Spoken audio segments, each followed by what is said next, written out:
This is Football Daft with Stephen Purden, midfield dynamo and average actor, Chris Toll, target man, suspicious character, and With the top end of Stevenson, Grado! Welcome to Football Daft. It is the daftest Scottish football podcast around. I am producer John, and I'm just going to say let's welcome the team, but it's more of a tag team today. So over on my left hand side, tagging with me today, he really enjoyed the Derry Girls finale on Wednesday night. It's Chris Toll. How you doing, John? I'm okay, Chris. We've come onto the podcast. We've not even talked about a certain football match that happened last night, and surprisingly, you've not. I thought when you came onto this podcast, you'd have a big smile on your face. You'd have lots of chat, a lot of wind-up banter, but it's not happening. Because I've been there. Yeah. And I know how they're feeling. And ripping into them's not going to achieve anything. Do you know what I mean? Ripping into them's not going to achieve anything. It's just... It was a great achievement for them to get there in the first place. Yeah. And they rode their luck a fair bit. Ibrox was a fortress.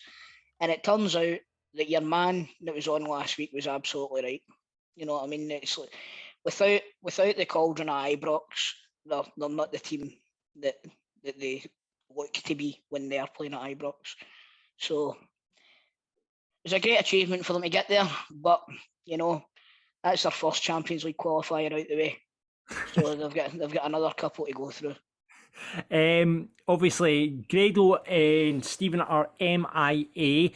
Stephen is in transit. We don't know where Grado is. The last we saw of Grado was on a video of him singing Lifted by the Lighthouse Family. That was on Tuesday night. We've seen pictures on social media since then. Stephen, we've had a wee bit more back from, but they were both at the game last night. Stephen sent us a wee video message, which you'll be able to see on our Patreon, patreon.com/footballdaft, where they've been doing a wee Seville diary for us. And you just feel for him. Well, as a football supporter, you know, we've all been there, like you say, Chris, probably moments going back in Celtic, certainly from a Falkirk's perspective, it's been a lot worse for me. I mean, losing a Europa League Final would be like fucking all my dreams come true. But it is so hard. You know what it's like when you go into that big game, and especially when it comes to a penalty shootout, it's just such a cruel way to lose a game. Everybody knows the script, John. You know, if it goes by extra time, it's penalties. Now, you always hear people saying it's a lottery, it's this, it's that. See teams that practice, the more they practice, the luckier they get. And you can tell that penalty shootout last night, you can tell that Eintracht had been practicing their penalties. Some of their penalties were unbelievable. I mean, it was the absolute commentators saying, McCoy's before it saying there's no better in the world than Alan McGregor at saving penalties. He never get near one. No, he did the second last one. Aye. He got a fingertip on, but I've never seen penalties like it, John. Honestly, the quality of the penalty kicks was unbelievable. I mean, we'll talk more about the game when Stephen and Grado get back on Rangers Daft next week, as we kind of go into the Scottish Cup final, which we'll get onto a bit later on. But, you know, the game as a whole, it was fairly... I mean, Frankfurt probably in the 90 minutes were probably the better team. Chris, I know you didn't see the game because you were too busy watching Derry Girls. This is true, by the way. True story. I didn't see any. I seen the second half of extra time in the penalty shootout. That's what I seen. But Rangers, I mean, across the game, Frankfurt probably edged it. But over that extra time, Rangers were the better team in that. I don't know if Chris, you would have seen the chance at the end for Ryan Kent. I mean, just that's heartbreaking, isn't it? Do you know something, right? What I was saying earlier on, Rangers rode their luck a wee bit to get to where they were, right?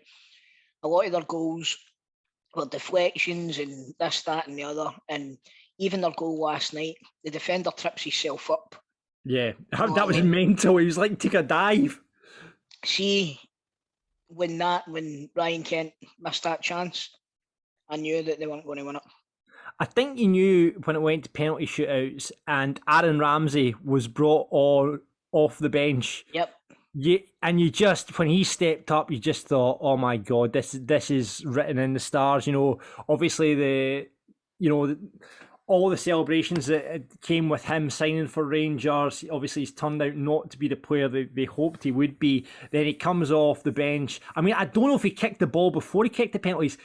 For me, and I don't know about you, what you think in this, Chris, bringing someone off the bench for a penalty, I'm not for that. For me, they need to be in game mode. They need to be playing the game. They need to get a goal. It's like you need to warm up. And then, I don't know if he even kicked the ball before he got that penalty. Well, do you remember the Euros final at Italy and England? Yes. England brought on 2 players just before the penalty shootout, and neither of them touched the ball, and both of them missed their penalties. That's right. I mean, they've learned nothing from that, and it's like I said, maybe in training, you know what I mean. They've been practicing penalties, and Ramsey's been hitting them and scoring left, right, and centre.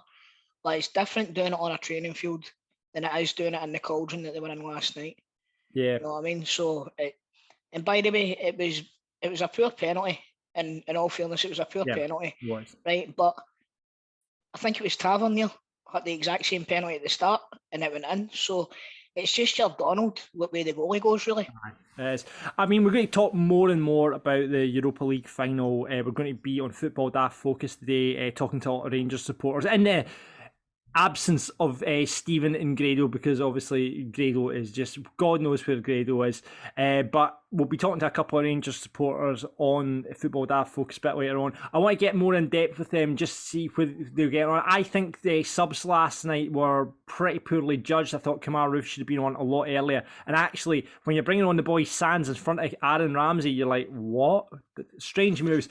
But I love to talk about, we'll talk about that with the Rangers supporters when we get to them a bit later on.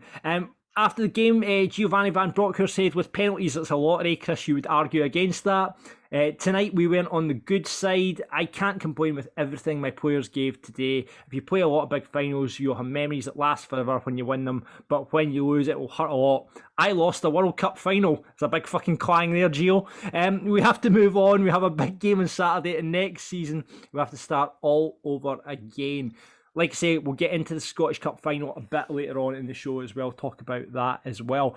But what else has been happening in Scottish football, Christopher Toll? I'll tell you, the Red Lichties. Oh, talking about penalty shootouts. Friday night, absolute 9 men in Inverness, and they got beaten on pens. And the one guy, you just... It's again, Bobby Lynn, absolute Arbroath legend. I think he's got his testimonial this year as well, and he missed his penalty, man. It's the same thing that happens with every penalty shootout. It's always the big superstar. Remember, even going back to USA '94, it was Baggio. Remember? Yeah. Bowns it over the bar, the best player in the world at that point, probably. Last night, Aaron Ramsey, the big superstar that was brought in for Juventus, played for huge teams and stuff like that. Nobody ever thought that somebody like that could come to Rangers. That's happened. And Bobby Lynn, the minute he stepped up, I know. I went, he's missing this. I knew it, man. I absolutely knew it. I know it's a shame, but you know they took it with dignity. You'll probably not see Arbroath in that position, if ever, for a long time. You know, so fingers crossed they can get another go next season, because it's a bit of a fairy tale, isn't it? Absolutely. I mean, they're keeping, the good thing from Arbroath is perspective is they're keeping a lot of those players. I've seen a few of them have got bigger, longer deals, and Dick Campbell looks like he'll be staying at the club as well. So that's good news for Arbroath, and we'll see how they do on next season. It means, however, though, Inverness go through to the playoff against St Johnstone. Chris, what are you thinking there? I really couldn't care less, mate, to be honest with you. Oh, for God's sake. No, it's two teams that just... St Johnstone, probably, on the balance here, they don't deserve to be in the Premier League. You know what I mean? Cali Thistle, where did they finish? They finished third or fourth? They finished third. Right, so... You know, I don't like this playoff thing. It should be 2 up, 2 down. That's all it should be. But it does give a bit of excitement. What I would say about the championship playoff, Chris, this, fourth place third, then third place second, it's all stacked in favour of the Premiership side, which I think is absolutely shocking. I think if they, like you say, if they're going to do a playoff, 2 up, 2 down. I believe there's some ridiculous to say. I don't know if this is still the case, but the Scottish Championship is the only league in Europe where there's not a definitive promotion for the second place. That might be wrong. But it's a strange one. It's a strange one, and I just think St Johnstone, I think, I've got too much in the locker for Inverness. I don't know, because Billy Dodds has got Inverness playing well, even when they were down to 9 men. Which, by the way, what about the decisions for Colin? A couple of weeks ago, I'm bumming him up as the best referee that we've got. He actually goes to run away, and then I think a wee switch goes off, and he said, he's like, I can send somebody off here, your beauty. And he just runs over and he sends the boy off. It's a shocking decision, man. I know. Shocking decision, and that also goes to our point that we've been making all season. I've given him the benefit of being the best referee, and that's the sort of performance that he's putting in. So the standard of refereeing in Scottish football is absolutely abysmal. It really is, man. So hopefully it gets better next season. Joining Falkirk in League One, joining whoever loses in the Championship is Queen's Park. They're up to the Championship after beating Airdrie in extra time. I'm quite happy that they've gone out of League One because they've got a great budget. And I think they would be troublesome if they were to be left down in League One. So Queen's Park up to the Championship, and that's 2 promotions in a row for them. So it means, that after turning from amateur into a professional club, they're certainly on the up. A new stadium should be ready for next season. Though I went past Lesser Hampden recently, and it certainly doesn't look like it's going to be in any state to be inhabitable by the start of next season. That's for sure.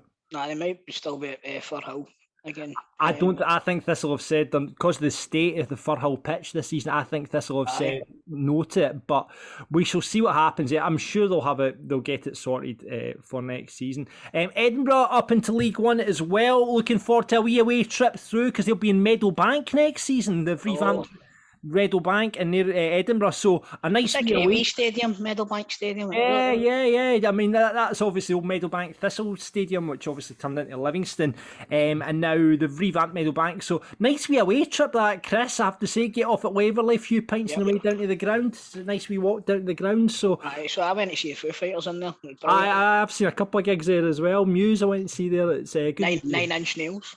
Elton John, I went to see Elton John in Meadowbank as well. There you go, from Muse to Elton John.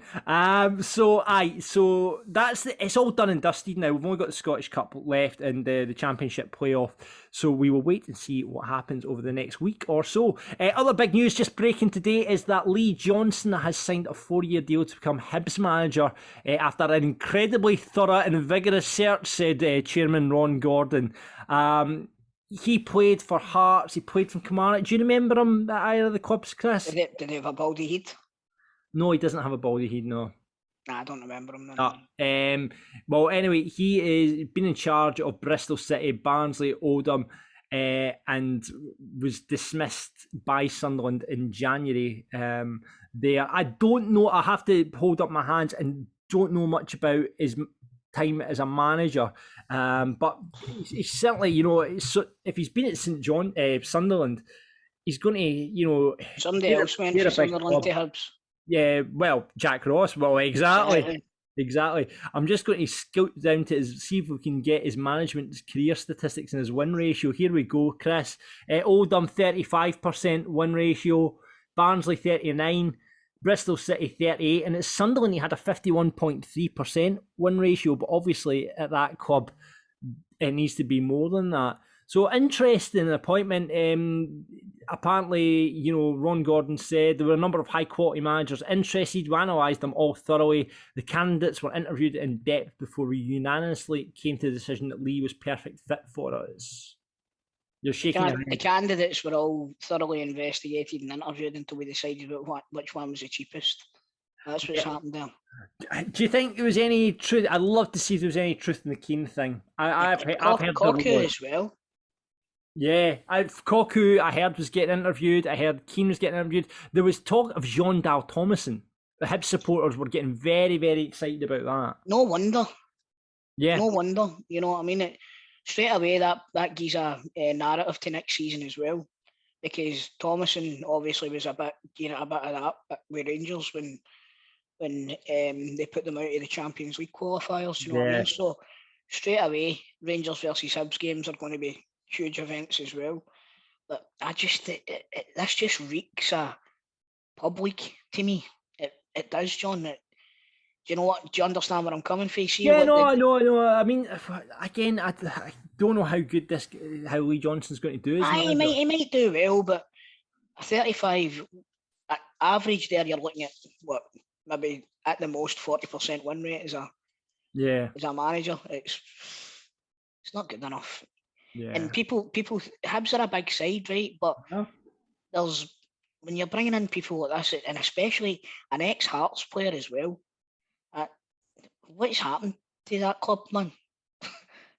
But they've had obviously went through 3 managers. They're on their 3rd man this season. They should never have sacked Jack Ross. No, they shouldn't have. Though Hibs support, my father was a Hibs supporter, and he said the football was murder at the start of the season. He was amazed. You know how they did so well at the start of the season? He was amazed. He said the football was absolute murder. So, But you can't have it both ways. You can either win ugly or lose fancy. Do you know what I mean? Yeah, look at Martin O'Neill's side. They weren't the best sides to watch, were they? It was fucking brutal, mate. Make no mistake about it. It was 11 hatchet men that were on the field for Celtic. It's true. It's true. And I mean, you look at Walter Smith's side that got it all the way to the UEFA Cup final as well. Just, that's it. You couldn't see the players, but they were all standing behind a big bus. Exactly. But Hibs, like Celtic, like a lot of clubs, like to play in a certain way. So I'm sure the Hibs supporters will be hoping for big things next season. Right, Chris, that's what's been happening in football. A bit slow this week, apart from the Europa League final. But let's talk about the daft. Would you like to hear about the biggest misconceptions we have in life? Would you like to hear about the things you really should know about your partner, or would you like to hear a real-life horror story? I think we all know what I want to hear, John. I'm starting here looking at a picture of Freddy Krueger. So let's go for the real-life horror story, my man. Right, here we go. This is what happened, right? A man found a creepy rag doll in a new home with a note claiming it killed the previous owners. After picking up the keys to his new home in Liverpool, teacher Jonathan Lewis immediately began work on the house. However, when he knocked through a wall under the stairs, Jonathan made a chilling discovery. 2 beady eyes were staring back at him, and there was a note attached to a rag doll which had blonde hair and painted blue eyes. And it said this, Chris, it said the following: "Dear new house owner / reader, thank you for freeing me. My name is Emily. My original owners lived in this house in 1961. I didn't like them, so they had to go. All they did was sing and be merry. It was sickening. Stabbing was my choice of death for them, so I hope you have knives. Hope you sleep well, Emily." What a prank that is to play on somebody. That's brilliant, eh? Absolutely brilliant. I'd immediately just turn around and walk out the house. Nope. Plenty. That's enough for me. I just love that. Just someone it's clearly been a kid or someone's just been really sick and done that. I love that. Have you pulled any? What's the best prank you've pulled, Chris? Oh, mate. Because you strike me as you've put me on the spot there. I put you on the spot. Or you are in these locker rooms at wrestling that everyone's used to getting ribs played on them. I can imagine you're the guy doing the ribbon and not getting ribbed. Honestly, John, you've put me on the spot. I can't think right now, man. What's yours? What's your favourite? See, I'm not a prankster. I don't do that. I'm terrible at that sort of stuff. But we've done, being in radio, we've done plenty of wind-up calls, coming up with ideas. Like when I worked with Robin Galloway back in the day. I think my favourite one was when we came up with this idea. It was on transfer deadline day. So we tried every fucking club in Scotland. We said, right, you're going to be a Dutch football agent, and we just made up all these ridiculous playing names like Hertz Fan Rental and all this sort of stuff, right? And we just made up all these ridiculous Dutch football names, and he was like, we phoned up every club in Scotland, right? And I thought, fuck it, let's try Falkirk, right? So we got through the reception at Falkirk, and we're posing this agent, and she goes, hold on, the manager's right next to me, I'll just put you on to him. And then Peter Houston came on the fucking line, and we were just like, shit, we're actually through to Peter Houston here. So we started all our spiel trying to sell him all these kind of random players, and he's like, I've never heard of these boys, and it was brilliant. I absolutely loved it. That's funny. He was a great sport, Houston, and let us put the call out and stuff like that. But you know, in radio we did obviously on Clyde as well. We did Make Your Dad Mad, and that was the best, mate. Fucking it really was. It was brutal. It was great. So I had great fun with that. So coming from radio, we do a lot of prank calls and stuff like that. But that's probably where I come up with the ideas and let the other people do the pranking. That's what happens. So yeah, that's what is happening in the daft world this week. But what is happening on the show? Well, like I say, we're going to catch up with a whole bunch of Rangers supporters on Football Daft Focus. On the big question, we are focusing on the Scottish Cup final this weekend as we ask, what's your favourite Scottish Cup final? No riddles this week because there's only the two of us. We'll have them back next week when Grado returns. And on Teammates, it's a still game special. Sanjeev Koi, aka Naveed, is on that. Hey Chris, do you like the sound of free beer? I do like the sound of free beer. I've got a case of it. You have indeed. And what you did for that, you just covered the postage and packaging for that from Beer 52. It's just $5.95. And they're not going to send you 8 beers. They're not going to send you 9. They are going to send 10 free beers to your house. And all you have to do is cover the postage and packaging, £5.95. So let's do the calculations here, right, Chris? It is 60 pence a beer, roughly, or 59.5 pence a beer. There we go. The standard grade maths is coming to fruition. beer52.com/daft. Claim your pack of 10 free beers now. That's all you have to do. Hit up that link. Now, they're going to send you the finest beers from across the world because Beer 52, they send their men, their women across the world, like Willie Fogg, looking for beers. Like, Remember that? 80 days around the world, we'll find a pot of gold. But they're not going to find gold, Chris. They're going to find beer for you, right? And they're going to find the finest craft beer. And this month, they've went double Dutch. They're going to bring you a case of the Netherlands' finest independent craft breweries. They're going to get that to you. And they have some great... Listen, in there, you're going to be able to try the double IPA from Two Chefs. That's a 7.5% beer, Chris.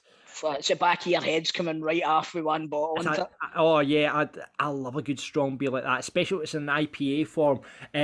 Up and top, however, it's a bit more of a kind of milder IPA, that is a really nice, easy drink IPA. It's a session IPA, I believe they call it in the trade, Chris. And listen, if you like your dark beers, they've got the daily grind. And do you know what? The great thing about Beer 52 is you can basically choose what type of beer. So you could have a full box of dark beers coming to you, or you could have a full box of light beers and IPAs coming to your doorstep. And as I say, it's only cost you $5.95 for the postage and packaging. So get involved now, because not only are you going to get the beers, you're going to get a magazine. It's going to tell you all about the beers, how they've went on the search like Willie Fogg for these beers.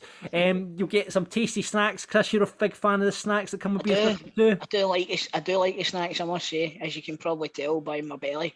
Like, I do like the snacks, but see if you're going to get beers from anywhere in the world. The Dutch know how to make their beers. Let's be honest, they do. So, what are you waiting for? $5.95. Exactly. Beer52.com/daft. Claim your free case now. Get that sorted. Sign up, and you can pause the subscription if you're unsatisfied as well. So it's great. Beer52.com/daft right now.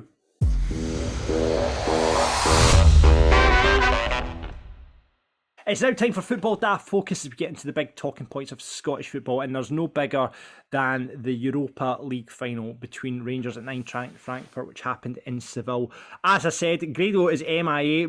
Maybe by the end of the show we might be able to get him on, but in the meantime, let's speak to some Rangers supporters who are hurting today as we record on a Thursday about the game. And first up, we are going to speak to Jamie Connor. Jamie, welcome to Football Daft. Thank you very much for coming on. Still sporting your Rangers top after last night's game, Jamie. How are you feeling this morning?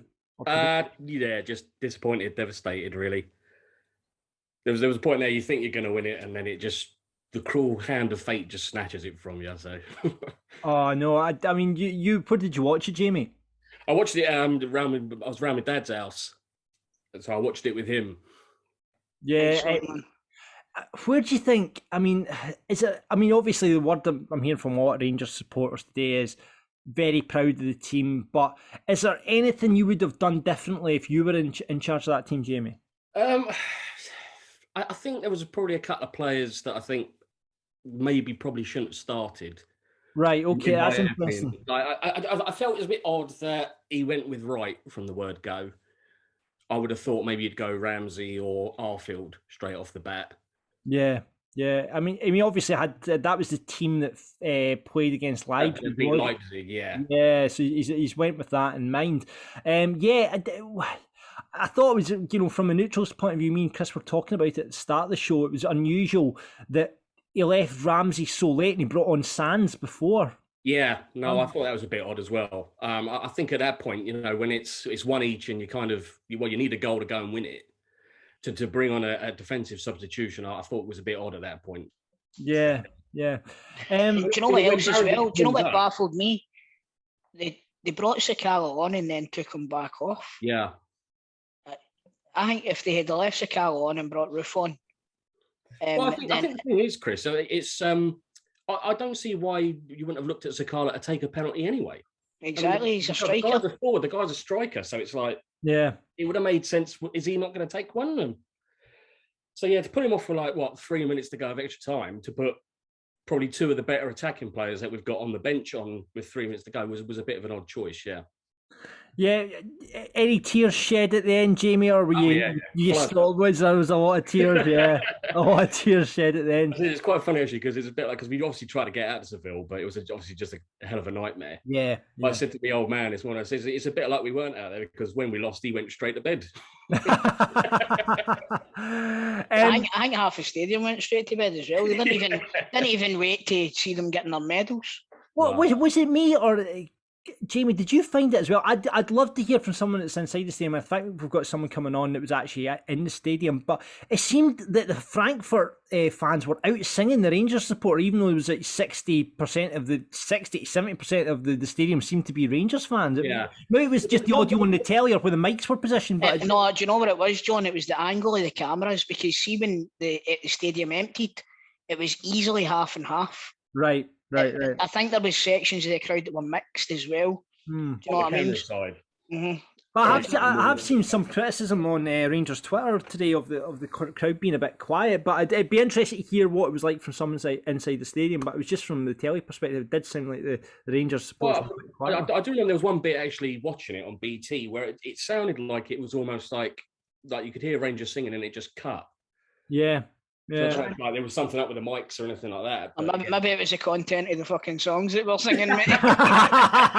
Well, there is that. Well, Jamie, listen, thank you so much for joining us on Football Daft this week. Really, really appreciate it. And I guess good luck, in the Scottish Cup final. Cheers, pals.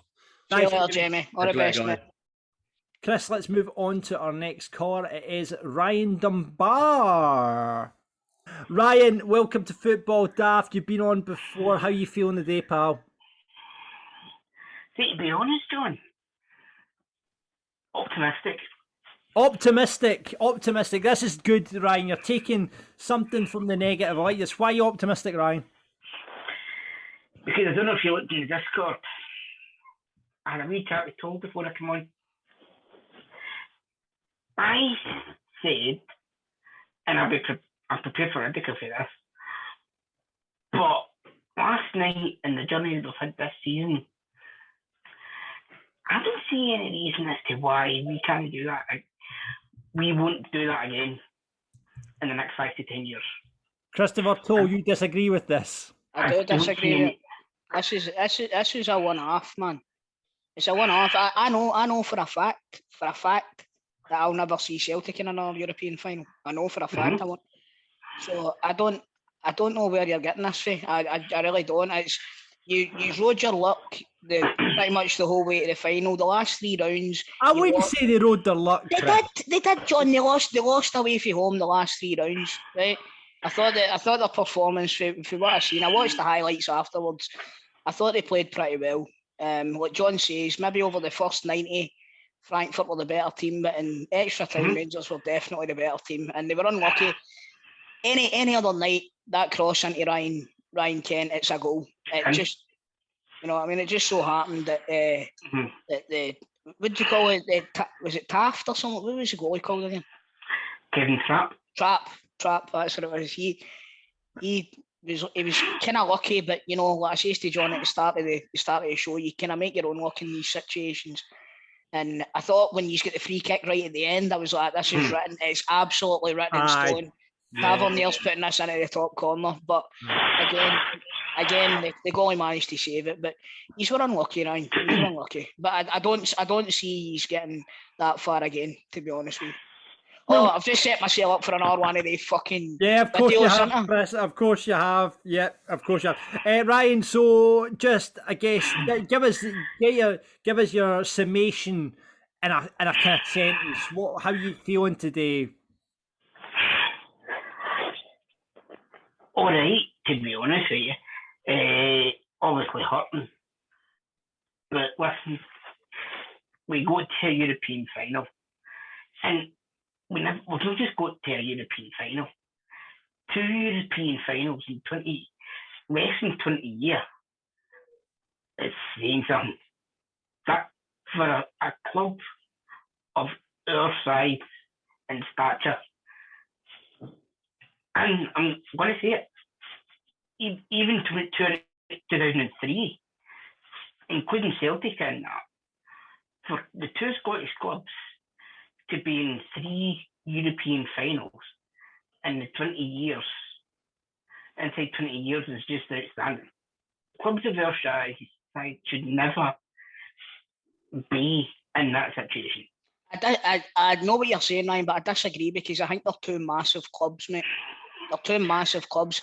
What I will say is clubs with our resources shouldn't be doing that. But Celtic and Rangers... That's what I'm saying, though, because we belong in a European competition, and that's it. Now, I just hope and pray that in the Champions League group stages, in pot 1, out comes Frankfurt, and in pot 3, out comes Celtic, and then see how you get on. I think we're in pot 4, mate. Doesn't matter, I just want to see how Frankfurt play Celtic and then see how you get on. So they are. We know it's probably written in the stars. It's written in the stars. Ryan, thanks very much for coming on Football Daft. At least that'll give us an easy 6 points to get the group off and running. You know what I mean? Aye, right, Joe. Right, catch you later, mate. Catch you later, guys. Now let's welcome a man who was actually in the stadium last night. None other than ICW wrestling legend, Jason Reed. Go on, boys. Hey, my pal. Live from Seville, it's Jason Reed, everyone. How are you? Oh, look at that. Looking staunch as fuck. Sunglasses, sitting there in the sun. I don't feel very staunch right now, boys, let me tell you. You struggling? No, we're okay, but obviously a bit on the depressed side at the minute. How's the atmosphere been over there, Jason, after the game? Did everyone just slope back to their hotel? Did everyone just go, fuck it, we'll have a beer, we'll celebrate where we are now as a club? Or was it just like depression? To be honest, man, it was really, really quiet last night. We've been here since Tuesday morning, and the atmosphere's been unbelievable. Every part of the city, little pockets everywhere here and there, has just been electric. But last night, I think everyone was in the same boat. We all kind of walked back from the stadium together. And went to kind of respective hotels and Airbnbs or whatever. I don't really think there was much going on last night, to be honest. So yeah, it was a bit of a tough one to take, but listen, it was amazing to really be here, and I think the whole week as an experience has been great. So yeah, I'm surprised you could afford to go over there, mate, when you've got to buy me all my football strips for next season. Yeah, let's talk about this. I believe there will, before we get back into the game, I believe there was a bet made between you and Chris. Jason, you want to talk us through it? Right. So Chris, I think this actually came after the first Old Firm game, didn't it? It did, mate. It did. I walked in. You had a big, beautiful smile on your face. I thought, oh, you fucking bastard. And mate, I think that a little bit of you was a little bit butthurt inside, and you put all your cards on the table. Mate, I doubled down, didn't I? I doubled down. you made that bet, and I tell you what, my man, it's paid off. So fair play. I guess for a bit of context, after the first Old Firm game, obviously we won 1-0. Chris and I were working ICW the same night, I believe. I think it was, because I'm sure it was, mate. And obviously I'm sitting in the locker room, and obviously Toe comes in, and I'm giving it the old, the old smug face, and Toe's like, I bet you at the end of the season we win the league. I was like, well, what's the bet then, mate? And he's like, if Celtic win the league, you need to buy me all of the strips next season. But if Rangers win the league, I need to buy you all of the strips next season. I was like, mate, it's a deal. Shook his hand, obviously, top of the road. Fast forward until now, and I'm doing guys some strips. So on the bonus side, you're only getting a kid's strip, Jason, so it's a bit cheaper, eh? Fuck you, you cheeky bastard. He's obviously not seen me with my top off, Jason. Every cloud. Jason, let's talk to what was the atmosphere like in the stadium last night? I mean, it seemed incredible on the telly. Honestly, it's amazing. Like, I think so when we scored the goal, honestly, guys, like, it's a moment that will live with me for the rest of my life. Like, it was just absolutely incredible. Obviously, I appreciate the result in the end, takes away from it, obviously. But, to be there in the stadium, cheering on the team, scoring in a European Cup final was just amazing. Obviously, things got a bit tense towards the end, obviously, when Frankfurt equalised and we go into extra time and penalties. And yeah, obviously, as soon as they score the winning goal, then, of course, everyone's hearts sort of sink after that, there's only so much. There's only one way you can go after that, when it's pretty much down. But yeah, in terms of like an overall experience, not even just like in the stadium, just the full week has just been amazing. Yeah. I'll take it to the grave with me. It's just a real shame about the final result. The game itself, Jason, me and Chris were discussing it earlier on. Is there anything you would have done differently? We spoke to Jamie there, who said he wouldn't have had Scott Wright start, and some questionable substitutions. Is there anything you would have done different? Listen, I think obviously Scott Wright's he runs for the jersey and he works for the jersey. There's better players, yes, of course. He's maybe not the player that you'd pick from a catalogue, if there was one. But listen, I don't mind Scott Wright starting. I do think, in hindsight, I think Roof should have perhaps came on a little bit earlier. Yeah. I think when he came on towards the end, the impact was clear, straight away. It was the long ball over the top. He took it down, controlled it, and he gets the shot in, and that's the one obviously where Kent has that kind of the chance, and the goalie makes an incredible save. But yeah, for me, if there's one change we could make, it would certainly be having Roof come on a lot earlier. Even maybe have him come on instead of Cala when he came on, because we brought him on to take him off again. So I think that'd be the one change, and obviously maybe not have Ramsey take the penalty, of course. But apart from that, I really don't think there's too much to argue with, to be honest. I don't know if you guys have.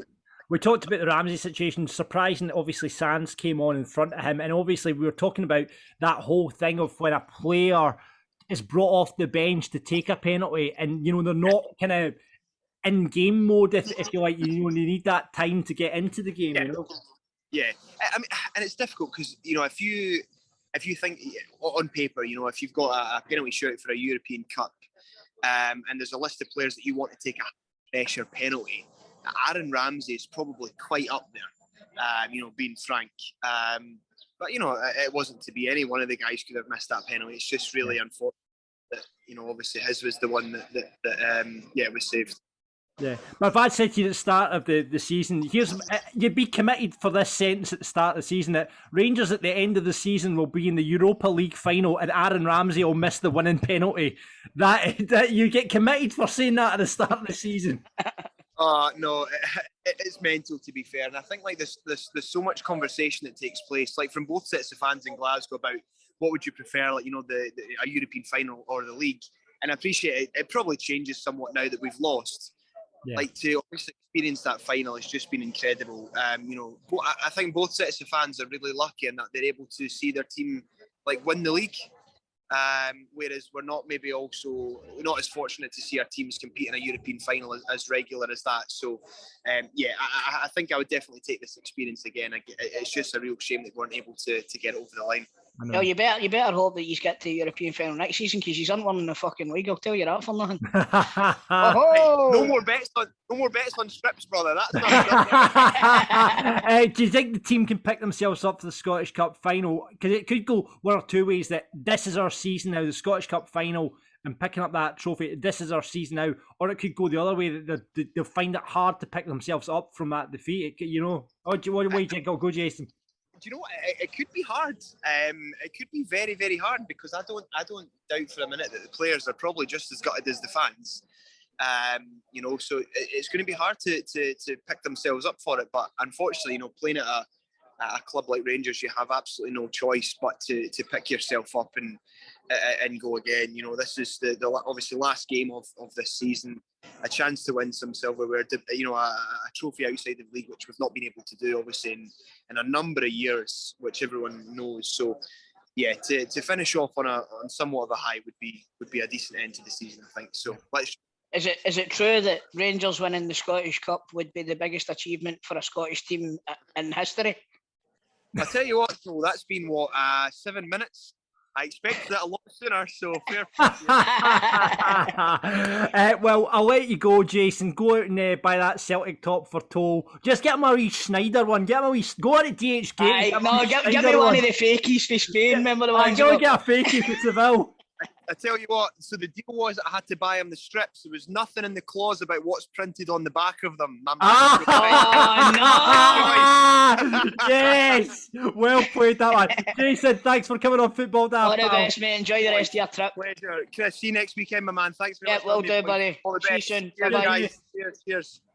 See, Chris, we got by without Grado and Stephen talking about a game. That's it for this week's Football Daft Focus. We'll have more next week.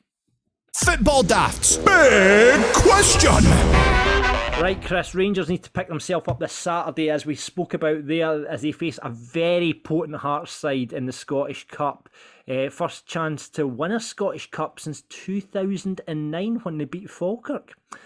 I hate bringing that up. Though the Jambos have yet to register a win against the Ibrox side, the games have been pretty tight between the two of them, and it should be a cracking match, I think, between the two sides. The Ewan Cameron final, as we're calling it, Hearts versus Rangers. He's sitting right on the fucking halfway line, that guy. Yeah, it was interesting that actually tried to get Ewan on the show to talk about the final this week, but he's away over celebrating a big birthday. I won't say which birthday it is, in Portugal, which he flew into Faro, which isn't far away from Seville. So it's not Faro away. It's not far away from Seville. So, but he's going to be watching. Get this, if you're heading over to Faro for a wee break this weekend, look out for Ewan, who's going to be watching the final in a Rangers pub. So that should be interesting. So yeah, Ewan's going to be watching the final over there, but it should be a cracking game. And this week we thought we'd ask, what is your favourite Scottish Cup final? Quite simply, what is your favourite Scottish Cup final? Chris, have you got one?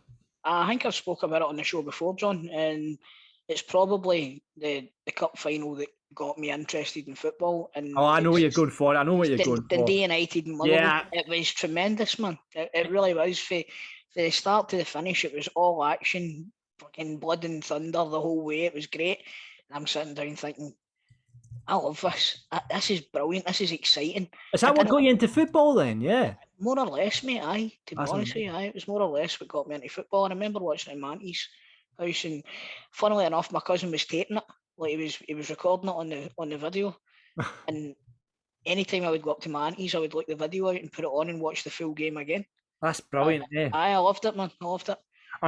Surprising that I never ended up a Motherwell fan after it. It's surprising. I mean, obviously you took after your dad, though, supporting Celtic, didn't you? My dad had a big hand in me becoming a Celtic fan, but we'll not talk about what I was before I was a Celtic fan. Right, okay. This could be very interesting information that's never come out before. Well, I'll be honest with you, John. When I was 5 years old, I supported Rangers, mate. I had the strips. Oh and my everything. God!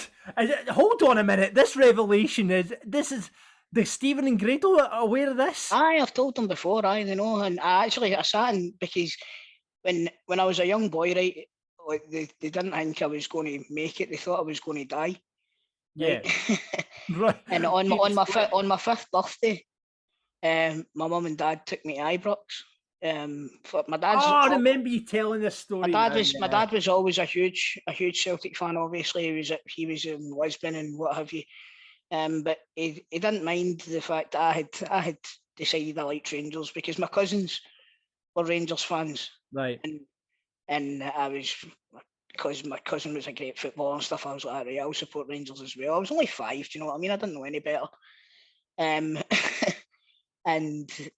my mum and dad took me to Ibrox for my 5th birthday. And when I got there, there was like photographers and all that for the Daily Record and everything. And so I met all the players and stuff like that, and I get my photos. And I was in the Daily Record with Chris Woods, Mark Walters, Ian Durrant, and God forgive me, I can't remember who the other one was, but I met Graham Souness, right? So put that to the side. Like my dad took, after I made my first communion, my dad took me to the Forge in Parkhead and says, right, pick whatever strip you want, and I picked a Celtic goalie top, and that's, from then on I became a Celtic supporter. That was it, right? So after fast forward however many years, 30 years or something like that, 37 years or something, and I'm up at the Pennycar Stadium in Airdrie, and Graham Souness is managing the opposition. That's right, yeah. And I sat down and I spoke to him and I told him the story and all that, and he says, so why aren't you still a Rangers fan? I said, that's a story for another time, Graham. We'll talk about it another time, mate. It just left it at that. But I started my football following life as a Rangers supporter. There you go. You've heard it on Football Daft today. I think, do you know, that's an interesting big question for another day, because I think you're kind of indoctrinated as a younger child before you find your own way in football. I'll hold up my hands and say I was a Hearts supporter because my uncle and my grandpa were Hearts supporters, and it wasn't until probably I was 11, 12 that I started supporting Falkirk, because all my mates supported Falkirk. I mean, I went through a period where I wasn't interested in football, but when I hit 11 and 12 and you're around the park and you're playing football, whatever, and all my mates, so I started going to the games, and that's where I got into it. But that's an interesting question, big question for me for next week. What was your first team? And who are you supporting today? That's it, because I heard, wait till you hear this, Chris, right? This is fucking unforgivable. We're talking about it in the group chat, my mates in the Falkirk group chat. There's a boy, right, who had a season ticket at Falkirk for 20 seasons, right? 20 seasons, 20 years he had season ticket at Falkirk, right? Then there's pictures of him with his wife going to Seville with a Rangers top on. What do you think about that? That is glory hunting. Like, see, there's a difference between being a 5-year-old, 6-year-old child and not knowing what team you want to support. To being a fully fledged adult who, like you said, has been a season ticket holder for 20 years. It's all well and good having a second team, right? But that's just glory hunting. Yeah, apparently it was his wife as well that convinced him to go and support Rangers instead. I think that's unforgivable, but that I won't say the boy's name. Is he still a Falkirk? Is he still a Falkirk season ticket holder? No, not anymore. No, not as far as I'm aware. He doesn't go to Ibrox, does he? I think he does. Right, aye, that's unforgivable, isn't it? Unforgivable. We maybe have an outing on that as well. That's an order for our day. Out your pals for this kind of behaviour. This is unacceptable. I've got one for that, mate. Believe you me, I've got one for that. Let's save that. We're going to come back to it. Let's get back into the Scottish Cup final. Paul kicks us off, and he's the same one as you, Chris. Best one, the first one I remember watching as a kid, 1991 at Motherwell 4, Dundee United 3. It was a great game. We spoke about it before. We spoke about it many a time, yeah. So Martin says, Scottish Cup Final 2017, Celtic 2, Aberdeen 1. Invincible treble in the bag, thanks to the Wizard of Oz. A fantastic day for everyone involved, unless you're an Aberdeen supporter. That is true. I mean, a lot of Celtic supporters still put that up as one of their favourite moments of being a Celtic supporter, that Tom Rogic goal. Billy says Rangers 3, Celtic 2, the loving Krantz. And Stephen would obviously recreate the Ian Crocker commentary moment if he was here. Aye. Or you can go, the next one. Oh, God, of course. I'll take this one, John. Yeah. Graham says Rangers 1, Falkirk 0. What a strike from Nacho. And it was some goal, but when it was some goal. Do you know what? I think out of the 3 Scottish Cup finals I've seen Falkirk in, that was, and the hardest team we came up against Kilmarnock, came up against Inverness. That was the day I thought we had a chance because Rangers were totally off it that day and they were blowing at their ass. It was a roasting hot day, and then Novo came off the bench and scored a fucking worldie. Wee dick. It was a great goal. Yeah. JC Sabo says, first one I mind was in 1989 when that cheating bastard Aitken took a throw that wasn't Celtic's, so no one. First one I went to was 1991, which was a classic. Wow. 1991. So what That's one was that was the mother. That was so that. So he's a Rangers supporter, right? And then the first one he's went to was Motherwell Dundee United. So that goes back to our chat from earlier on. That's interesting. He must have followed Davy Cooper to Fir Park. I wonder. That might be the case. Yeah. Baz the Kid says Rangers 5, Hearts 1. Jury hat trick. Laudrup was man of the match. Get 2. Yeah, it was decent. I remember that game actually. Gary Hibs supporter obviously goes for 2016, ending the dirt. Henderson to deliver. Sir David Gray. Yeah. I'm going nowhere. No, we won't start the David Gray chat again. Miko says in 95 final we beat Airdrie 1-0 with a Van Hooijdonk header. Absolutely honking game, but first trophy under Tommy Burns after a terrible few years, and that was the first trophy that I really seen us lifting. That was the first time I was at a cup final. It was a big moment for Celtic supporters. I remember that, obviously, with Tommy Burns there as well. And we had lost earlier in the season to Wraith Rovers as well. Of course, that was the same season, wasn't it? That was the first cup final I went to. This was the second one. Oh, amazing. So, Peter Grant, sorry. No, in fact, that's you. Sorry, John.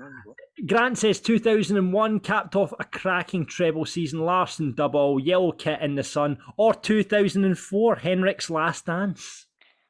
That was, again, 2 finals that I was at as well. Great. The last one with Larson was... Oh, yeah, we tearing your eye at that one. It was, Tom Rogic leaving is the closest I've felt to that again. And yeah, we didn't really talk about on the podcast last week, Chris. Obviously beat on because it only got announced the next day, John. Yeah, beat on and Rogic leaving. How are you feeling about that? It's like I said. Remember, we were talking about most underappreciated players in your team, and I had said that for me it was Near Beaton at Celtic. Yeah. Great player. Always done well when he was called on. Never caused any hassle. Enjoyed a red card now and again. Overall, you would say a great servant at the club. But Tom Rogic, I don't know, man. It's just that I feel as if I think it's because he's got more football to play. It's not the end of his career. You know what I mean? He's got more to offer the club, and that's a gutter for me, to be honest with you. Yeah. You're surprised that he went away, because he's got a year left in his deal, and you thought they're looking for money. I'm presuming there's been a wee handshake and saying, listen, he's probably going back to Australia, I'm assuming. I think he's probably wanted to leave at the start of the season. Right. And Anne just said, if you give me 1 season, we'll let you go for nothing.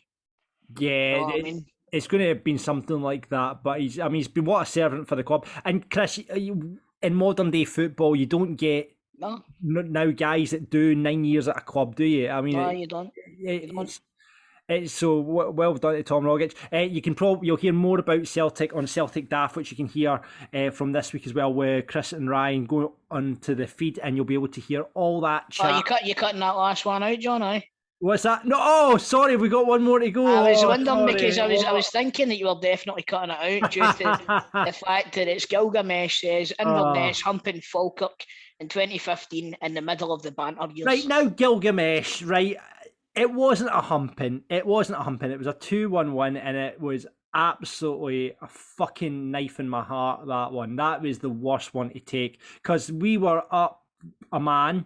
Peter Grant equalised, and I turned to him and saying, we're fucking winning this, by the way. we were on top, and then it was about 3 mistakes with cracks, the goalie, and who lost it in the middle of the park, and it was just like, just heartbreaking. So that is certainly not my favourite Scottish Cup final, I'll tell you that much.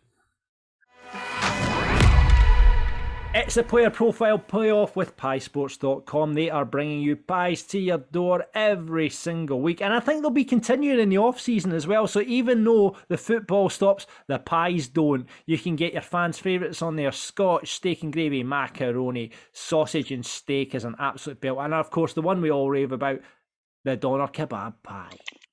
Lovely stuff.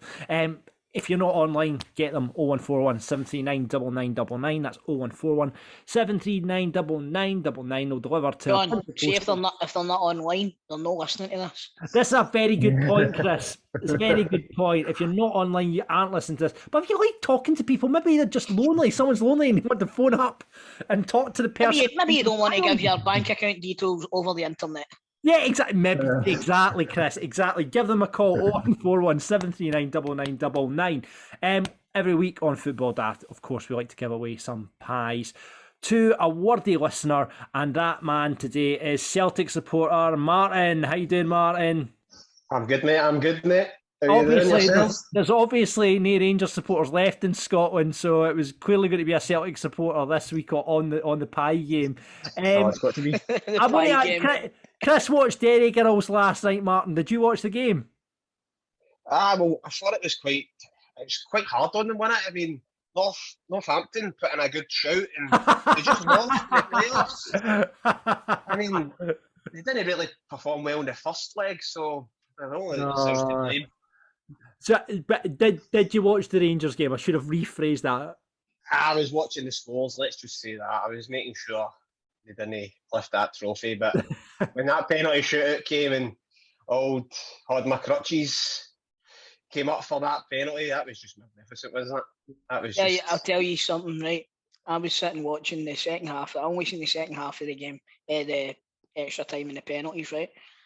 But my missus was filming me through the penalty shootout, and I didn't know. She was doing a sneaky one, right? And I'll tell you something.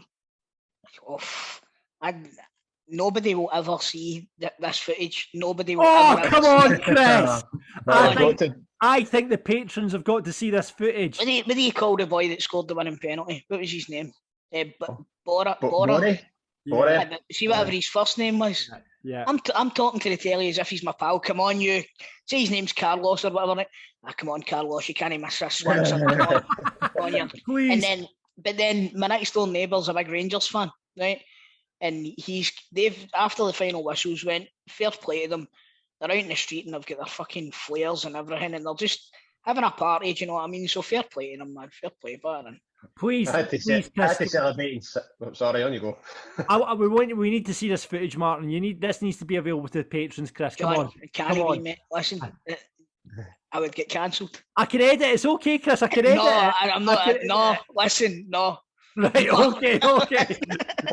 Right. Have you seen the video clip of the guy in the hotel, and he's surrounded by Rangers fans?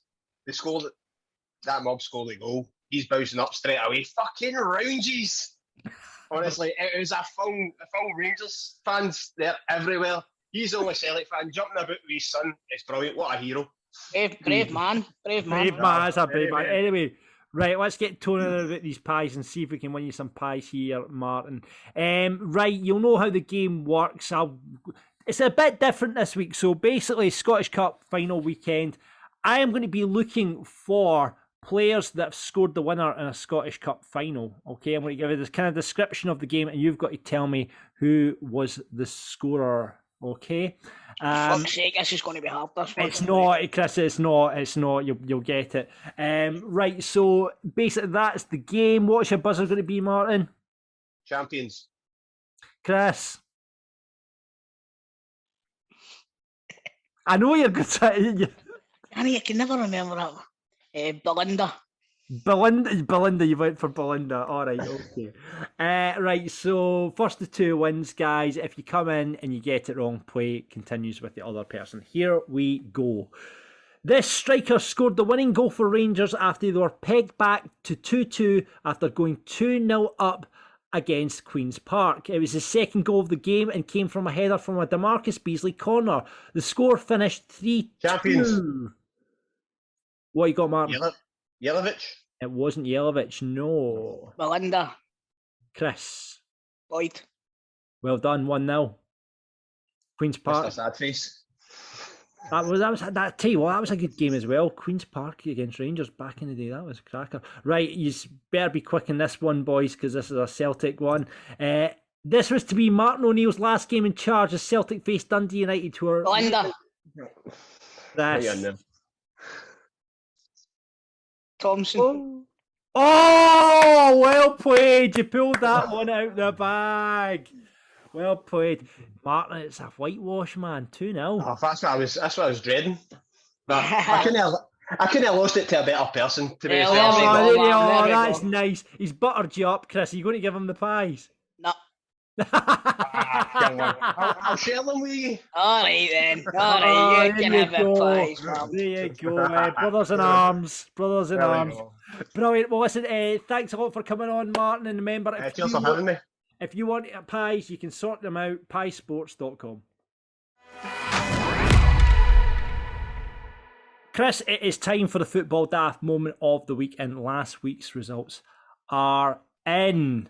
Oh, it's an absolute annihilation. I think you know where it's going to go with the nomination. Of course it is. It's an absolute, it's a shoe-in, but we'll go through the results anyway. So in last place with 4%, it was the listener Xander the Diamond's nomination of Airdrie versus Montrose, which only got 4%. Disappointing. In second last place, in third, Eintracht Frankfurt, which I believe was your nomination, Chris. Nicola Purden, my hero, Stephen Purden's nomination. Now, Nicola, it turned out, ended up not taking Stephen. He saw the errors of his ways and ended up being a big boy and got a train down to Newcastle. So Nicola didn't end up giving a lift, but the fact she offered to do that to him, Nicola Purden, my hero, got 23%, right? And obviously, it was only one fucking winner, wasn't there? Grado put up Belinda Carlisle, and that got 62% of the vote. Do you see Belinda Carlisle's message to the Rangers supporters? No, I did not, mate. Belinda Carlisle on, giving it the old, come on, Tav, come on, John, you can do it, lift the trophy, kind of chat. It wasn't even a cameo, it was just her genuinely do it. Obviously, she's playing a gig in Glasgow in the summer. Obviously, I mean, it's going to be really, really funny, that gig. So everyone's just going to be standing about, like, oh, because it'll all be Rangers supporters at this gig waiting for one song. So she'll be up doing circles in the sand and all this sort of stuff and finishing up with Heaven is a Place on Earth, and she'll not even get the chance to sing it. Surely they can change the words to that, to Sands. Circle in the sands, they could do that, couldn't they? Could do that, aye. They could have a whole Belinda Carlisle repertoire by the time. I'll tell you what, they're going to need to change the words to the John Lundstrom one, because you never helped them win the fucking Europa League anyway. Oh, there we go. Salty, salty, salty. We victory drink there and all, We victory sip after that one as well. Right, Chris, it's just the two of us, so I'm going to give 2 listener nominations this week. What are you going to kick us off with, though? Nomination for this week is going to be. I'm going to go with. I know we're not supposed to, but I'm here on my own today. All right, I'll let you off. I'm going to go for Tom Rogic, walking off the park, broken-hearted. Camera pans round, probably your brother John, waiting for folk greeting in the stands. Like, it was just it was a nice moment, you know, when he's coming off and he gives Ange a big hug and all the players go over to him and. Oh Christ, I'm really great here myself talking. Was that one year, like, is it because Tom Rogic's such a laid back kind of guy? He always comes across as really laid back. Obviously, his style of football off the park, and you think, is he going to greet or no? Is he going to greet or no? And then he's like, starts walking off. Disintegrated, didn't he? He just greeting his eyes. And then when it leaves a couple of minutes later, and the camera goes to him sitting in the dugout with James Forrest, and the tears are streaming down his face. I know. It just goes to show you, you know, I mean, these players. Like you say, John, you don't really get players that stay for even the duration of a contract anymore. Yeah, I mean, never mind 9 years. You know. Again, going back to we've talked about, he's one of the most, the Celtic player with the most honours, probably, because he's part of that 9 in a row team, and he was there pretty much for the full whack, Actually, he was there. He was only there 6 of these seasons. Was he only there 6? He's actually there 9 years. Because he never get. He didn't really get used a lot. He went on loan to an Australian team for a season as well, and so he only gets 6 league winners medals out of that the last 10. Oh wow! So, wow. But he goes where we're blessing. He goes where our best wishes, and to coin a phrase for WWE. Good luck with your future endeavours, John. Right, I'm going to go for a nomination this week. I think I'm going to play at the crowd this week, Chris. So it's not the fact that Rangers win the Europa League, right? I'm going to give it to our friends Stephen and Grado this week, right? Because there was a video which we put up on our Football Daft Twitter, and it was this beautiful, beautiful moment of the two of them in Seville, Stephen and Grado went over to the game together, and Stephen went over separately. And then there was this moment where it was like, when Harry, that moment at the end of Sleepless in Seattle, when they go up and meet at the top of the building? It was a bit like that, as they were calling across. Grado saying, I'm away to find Stephen. And then you see him round the corner, and there's wee Stephen waiting there, looking around for Grado. And you just hear, Bob! And the two of them come together in this warm embrace. I'm not having it, mate. It was staged. It was staged. They had already been in the boozer together. Like, we forgot to do a video. We better go and kid on that we've met each other randomly. But it was just a really, really nice moment, and you could see, the love between the two of them, the fact they were going to a big game together. And I thought it was very, very nice. So I am going to put Stephen and Grado's embrace as fucking pair of boyfriends. That's what they are a pair of boyfriends. They love each other to bits. Couple of listener nominations then, Chris, right? I don't know if you've seen this story, but this fucking popped to me this week, right? So on Dumbarton, Albion Rovers tweeted this the other week there. That was my moment of the week. I forgot all about it. So you have seen it. So Albion Rovers on their official Twitter account, and basically Dumbarton started it by putting up a tweet, right, on their official account saying, midfielder David Wilson, who's part of the Dumbarton squad which reached the 2018 Challenge Cup final, has today returned to the club on a 1-year deal, right?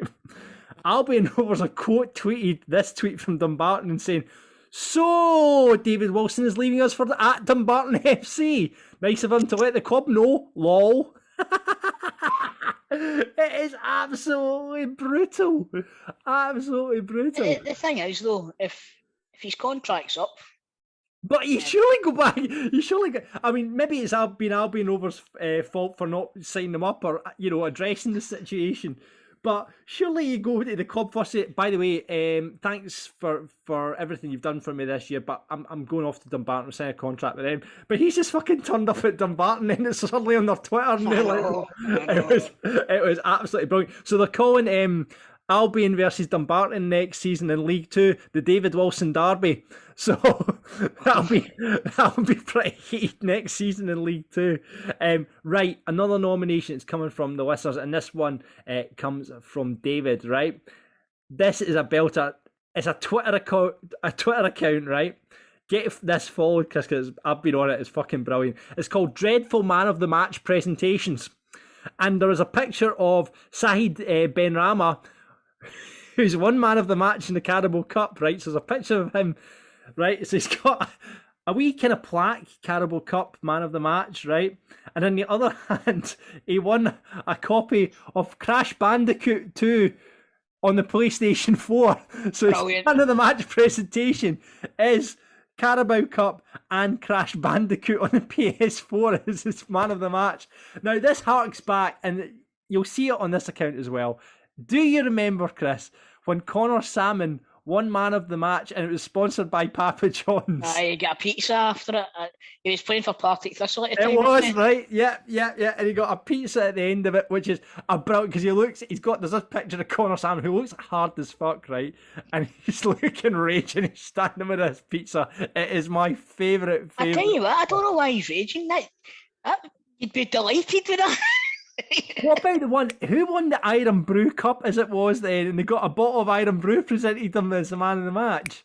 Who was it that got that? That's on there as well. I can't remember, but it was the Iron Brew Cup final or whatever it was. And there you are. There's a bottle of Iron Brew, a glass bottle of Iron Brew. Fantastic. That's right. I remember that, because usually it would be a bottle of champagne, and then they've been handed a bottle of Iron Brew.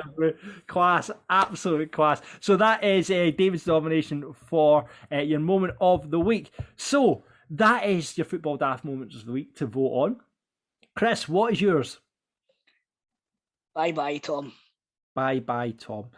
I'm going to go for Grado and Stephen up a tree. Kissing.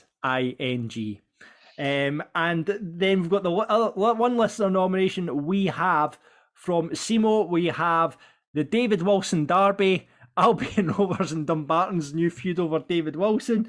And finally from David, Twitter account, Dreadful Man of the Match presentations. So that is your nominations for Football Daft Moment of the Week. Get on our Twitter right now at Football Daft Pod. Get voting on what you think should be number one, and we'll have another one for you next week.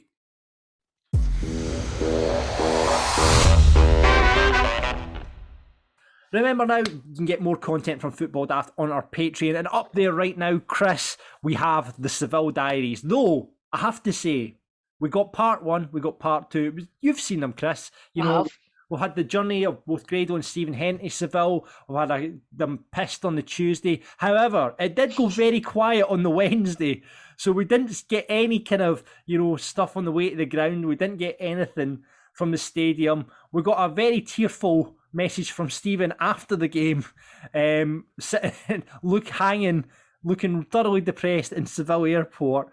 But we've not seen anything yet. So hopefully we'll have part three. Hopefully they've recorded a whole bunch of stuff which they've just not sent us yet. But you can see part one and part two of the Seville Diary on our Patreon now. So if you want to get involved, sign up now. Patreon.com/football daft.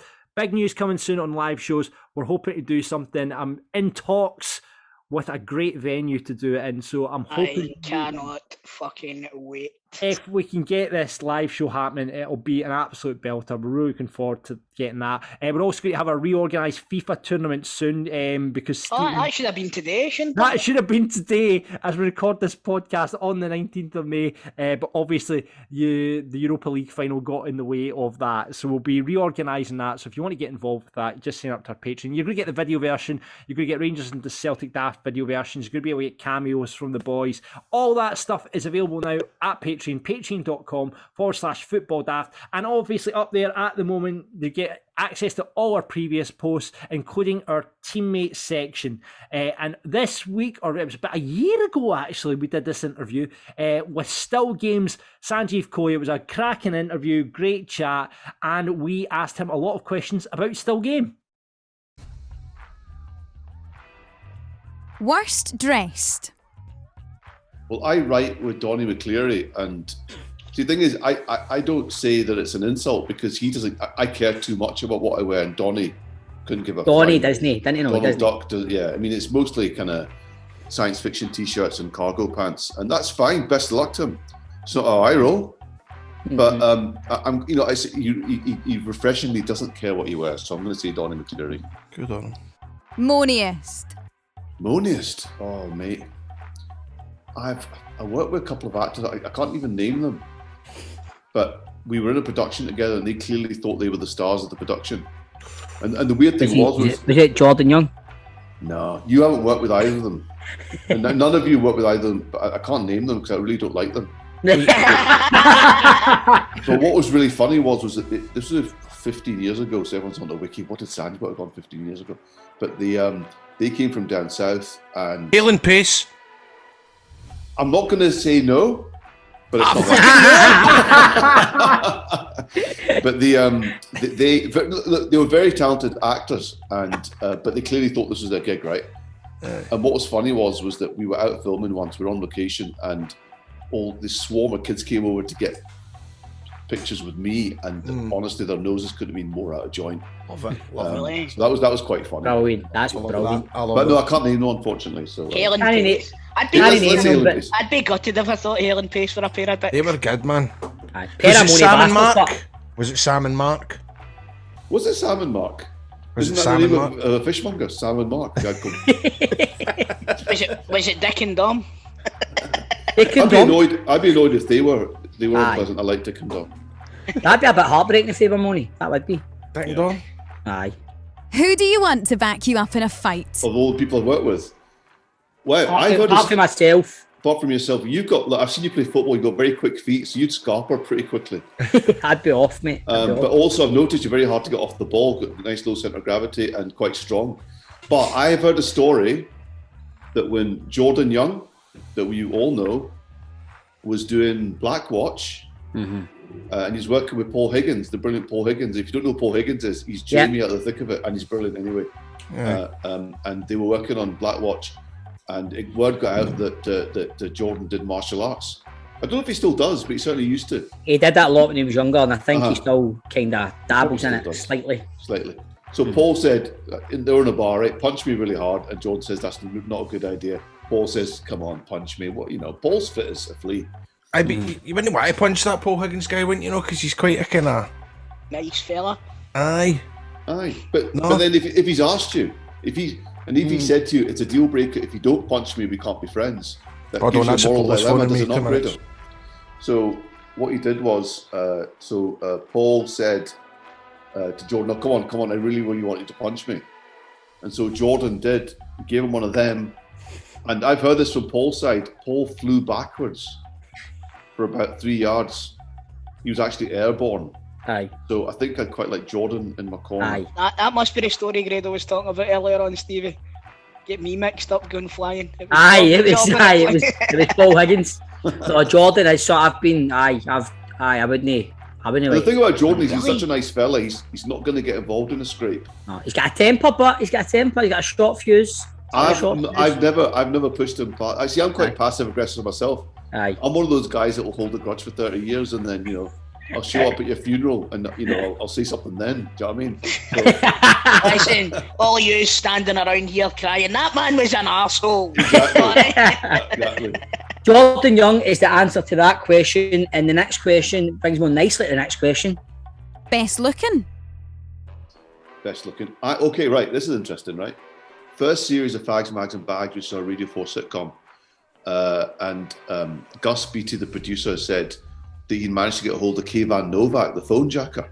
Brilliant, one of the best voice artists in the country. Fantastic, right? He showed up, and this Armani model walked in, and I thought, okay, right, where's Kayvan Novak? Because a guy good at voices can't be that good looking. He was. It was that way where, and ask Maureen Carr if you meet her. Maureen Carr was like, pardon. Maureen was I was like that as well. I could have easily turned. I probably did for a week. Kayvan Novak is a good-looking man. Aye. Like proper, like I say, catwalk, good-looking. And the bastard can do voices as well, and he's hugely talented, and he can probably sing. This annoys me, right? Guys like Chris Hemsworth, I've not worked with him. Chris Hemsworth is funny. Stay in your lane, Chris Hemsworth. Stay in your lane. Best you've played with? I have to say, when I was doing scenes with Dawn Steele, I mean, I was already on the back foot because I knew she was brilliant. And then I'm playing a partner, so I've got loads of scenes with her. And I just watch her being so brilliant. And then just like cut, and then then we're talking about Tupperware. And then we're back on, and she's back in the moment. I saw her cry at exactly the same point in the same scene in 5 takes. And I think the reason we did 5 takes was that a certain Stephen Purden kept laughing. Wouldn't it be me, mate? It was Scott Fletcher, mate. It was Scott Fletcher. See when you two get together. But I have to say that was pretty amazing. I did work with one of my heroes. It was Steve Coogan. I'm in a film called Stan and Ollie. I'm in it for one scene. Remember it well. I went to the premiere.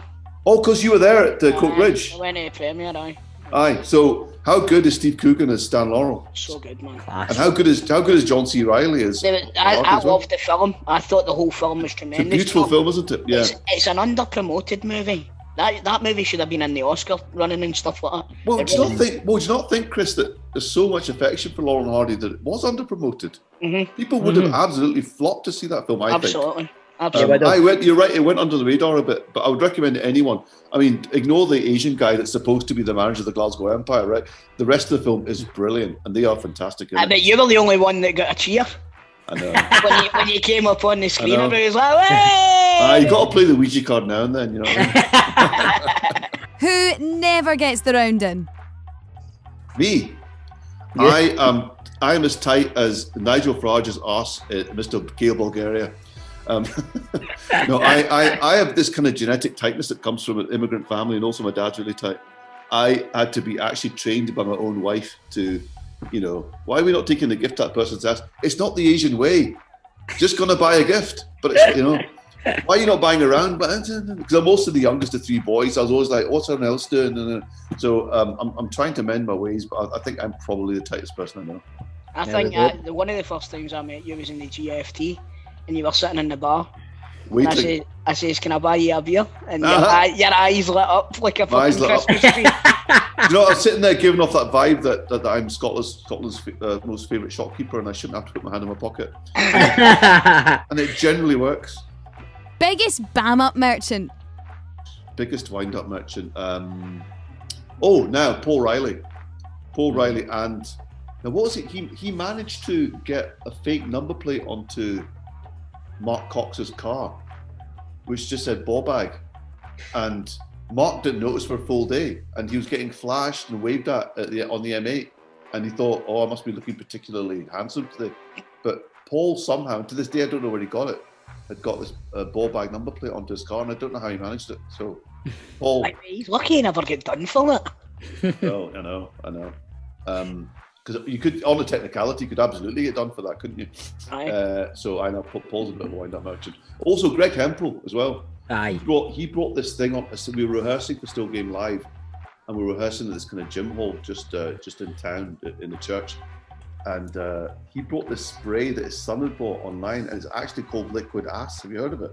Aye, is that the stuff that smells like shite? It smells. Yeah. I'd say more like vomit. It's more like it actually smells like a gym floor. You know, like every gym floor smells like vomit, and then Johnny put sawdust on it. It was that, but to the power 100. And it's to the extent that Greg started a story that was either a pigeon trapped or a dead body trapped in the vent. And the smell was that bad that it was believable. And then when Ford and Greg were doing the media rounds to promote the show, he took it with him. And I'm pretty sure when I'm John Mackay was interviewing them, they sprayed it in the studio. And if you watch it back, John's face, he's very professional, but you can see him like that. His eyes like that, like Jim White reading Autocue. Like his eyes are going like that. Like, what the hell is going on here? And they managed to keep a straight face apparently. So Greg's a bit of a prankster too. Top shagger. Okay. I'm going to slightly redress the question and say, who do I think is the most attractive person that I've worked with in terms of... Okay, so we've got a best looking one as well. No, but look, best looking doesn't equate to that. I'm talking about like animal magnetism and the person who probably is most successful in exploiting that animal magnetism. I think it's probably Richard Rankin. Now, I've not strictly worked with Richard Rankin, and I'd love to because I think he's brilliant. I've said this to him. I've said to him that he's very good at just being natural on screen, and that's a real trick. I mean, anyone that's done continuing drama, right, like most of us have, know how hard that is. I think Richard is very good at it. But also, I mean, I've heard stories. In fact, I think Jordan told me once, he said, Richard Rankin never really leaves the room alone, you know? He's just, and the thing is, when Richard and the last couple of years when the BAFTAs have been on in Scotland, I've been doing the red carpet interviews, and me and Richard have a total homoerotic thing going on where he totally chats me up and I totally take it, and it's really quite something to behold. We've got this thing, this kind of yearly flirt-a-thon going on. So it's almost like I'm locked in his beams and I know what it's like to be, you know, in the eyes of Richard Rankin. He's a very attractive man. I was on the same flight as him to New York once, and you can totally see it. Definitely what you're saying, man. How many trips did you make to the bathroom? I don't know. He was in college. He was in college. I was in first class.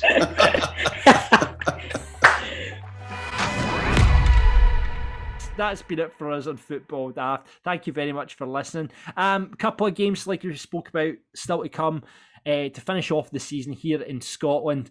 Cali versus St Johnstone happening on Friday night. That's up in Inverness to start with. Then the return leg on the Monday. Do you not think that game should be at Hampden? No, it shouldn't be at Hampden, but I would like to see it, rather than over 2 legs, having a one-off game. Aye, that's what I mean. That's what I mean. Like a one-off. Stick it at Tannadice, right? Stick it somewhere like Tannadice or Pittodrie or something like that. It needs to be a stadium that looks all right, but John, you can't have a. You know what I mean? Tannadice looks as if somebody's got all the wee spare bits of Lego and tried to build a stadium at it. Do you know what I mean? I mean, see, that's a funny thing you say that. What are the best looking grounds in Scotland? Tynecastle from I love Tynecastle. Easter Road looks good now. Easter Road looks good now. I'll give you that. Tynecastle for the outside looks like a school. It does, aye. But inside stadium's tremendous. I like Livingston Stadium, even though it's like the pitch is plastic. The actual stadium itself's quite nice. McDermott Park's not bad. Aye, true. You fill in the it's just there's the big gaps in the corners at McDermott Park that I don't like. I'm just trying to think. I mean, obviously you've got the newer stadiums, Falkirk Stadium, which is missing the side, so we can't do that. But it does mean, however, the Killers are playing there really soon. So are they? The Killers are playing there in a couple of weeks' time. Best performance at the Falkirk Stadium all season, one would say. Oh. But a one-off game. But so Inverness, Cali, St Johnstone. Who do you see coming out? We've talked about it. Like, St Johnstone for you, Chris, or do you think Inverness, Cali, and Billy Dodds? I've got a feeling that Cali are going to do it. Really? I do. I think they are. I think Billy Dodds has got them playing well, and they're all playing for each other as well. So, I've got a feeling Cali are going to do it. So the thing is, it's an away trip to Inverness, isn't it? Don't want to be going up there. Nobody enjoys that. Nobody enjoys that, but I can't see past St Johnstone. I think they ended up the season all right-ish. But I think the players they've got. I mean, you look at. I mean, it's pretty much they missed. You know, like the boys that went down south, McCann and what have you. But I don't know. I think St Johnstone have got enough in it to stay up in the Premiership. And then the Scottish Cup final on Saturday, of course, 3:00 kickoff. We asked Jason, we talked about this, can Rangers pick themselves up and do it against Hearts? Or do you think they'll find it hard and Hearts will be able to do them? You remember when they had the games against Leipzig and Celtic and you said if they lose against Celtic, they'll beat Leipzig, and if they... Yeah, I remember That's that. the way I feel now. Yeah. I think the fact that they've lost the Europa League Final is a huge bonus going into this game, because I think they'll rebound for it, and I think that they could hammer Hearts on Saturday. Oh, really? Aye, I do. Right. I think it could be 3 or 4. Right, okay then. Well, I don't know. It's hard. It's hard one call. I think it'll be a cracking game. I think it'll be a really good game, but I think Rangers are going to find it really hard to pick themselves up. The one thing is the disappointment of losing. Fair enough. Like, they've also went through 120 minutes in that frying pan, City. Yeah. You know what I mean? So the atmosphere will be really interesting. I mean, I think the Rangers supporters, again, the supporters will go one way, that they're still feeling hurt from Wednesday, and it'll find it hard to lift that. Or do you think half of them will still be hungover, mate? Well, that's very true. That is very true. So yeah, it should be good. But I think Hearts might just edge that. I'm sorry, Grado and Stephen. So yeah. Oh. Final games of the season this weekend, and then we kind of wrapped up. Last Rangers Daft will be next week, and then Football Daft will be still going with the podcast, because we don't really talk about football much in depth. Other podcasts may quit for over the course season. We don't, because we just talk mostly daft stuff anyway. So we'll keep going. But you can get involved, like say, patreon.com/football daft. Get all the content we've got up there. What we're going to call this week's episode, Chris? 1.5 Men. 1.5 Men is a good episode title. Brilliant. We'll go with that. Until next time, here on Football Daft, we're up the road. Audio Frontier.